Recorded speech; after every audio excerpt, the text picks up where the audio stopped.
Halo sahabat sains seru. Sebelum pergi kemanapun, baik itu ke sekolah ataupun kerja, ada satu benda yang hampir pasti dipakai oleh semua orang. Deodoran.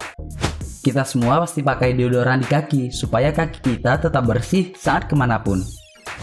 Ya enggak lah ya, deodoran itu dipakainya di ketiak. Terus kenapa harus ketiak? Ya karena ketiak itu menghasilkan bau badan.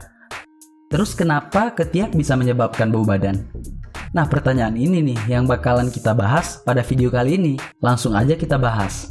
Jadi nih teman-teman, setelah melakukan aktivitas yang melelahkan baik secara fisik ataupun mental, tubuh kita menghasilkan cairan yang disebut keringat. Cairan keringat ini nih diproduksi oleh kelenjar keringat yang tersebar di seluruh tubuh.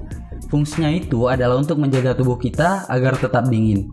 Ketika aktivitas, maka metabolisme sel akan meningkat. Jadi suhu tubuh juga bakalan meningkat. Gak mungkin dong kalau terus-menerus suhu kita tinggi, tubuh gak bakalan sanggup nahan keadaan yang terlalu panas ini. Nah, salah satu cara tubuh mengatasinya adalah dengan mengeluarkan keringat. Keringat yang tersebar di tubuh itu ada dua jenis, yaitu kelenjar ekrin yang ada di permukaan kulit hampir seluruh tubuh, sama apokrin yang ada di ujung-ujung sel rambut tubuh. Ya ketiak contohnya. Tapi sebenarnya keringat yang disekresikan oleh kelenjar apokrin ini tidak berbau. Bau keringat ini muncul ketika keringat berhubungan dengan bakteri yang ada di sekitar kulit manusia dan terjadi perubahan pada komposisi keringat itu sehingga muncul bau tadi. Bakteri tertarik dengan keringat karena kandungan keringat itu banyak proteinnya, sehingga mereka butuh dan dapat mengubah komposisi keringat dengan pemecahan protein tersebut. Selain karena faktor bakteri, faktor diet seperti makanan, minuman, dan obat-obatan yang kita konsumsi itu juga mempengaruhi bau dari keringat ini. Jadi apa yang kita makan, apa yang kita minum, dapat mempengaruhi komposisi pembentukan keringat oleh kelenjar apokrin. Keadaan ini berbeda dengan penyebab bakteri tadi. Kalau pada yang penyebabnya bakteri, keringat ketika baru dikeluarkan itu tidak berbau atau odorless. Sedangkan pada yang disebabkan karena diet, memang keringat yang diproduksi ini dari awalnya udah memiliki bau yang tidak mengenakan. Kemudian faktor ketiga yang dapat menyebabkan bau badan adalah berhubungan dengan stres dan kecemasan.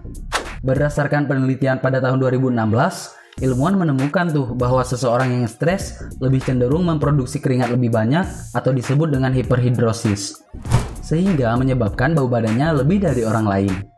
Menariknya, keadaan kita memiliki bau badan itu baru muncul setelah kita pubertas.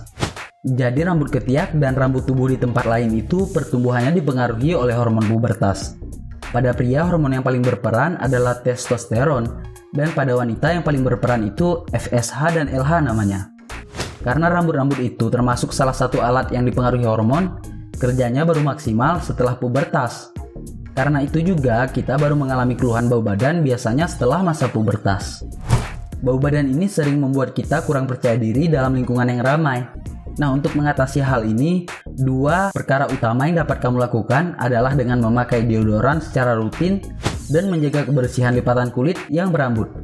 Cuma dua itu kok, nggak perlu banyak-banyak.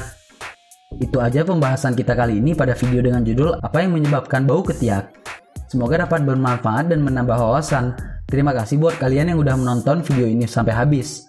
Kalau masih gabut, mungkin bisa coba tontonin list video kami yang lain. Silakan aja dipilih dari salah satu rekomendasi yang udah kami tampilkan di layar monitor. Segitu aja dulu geng, sampai jumpa di video selanjutnya. Stay safe and stay close.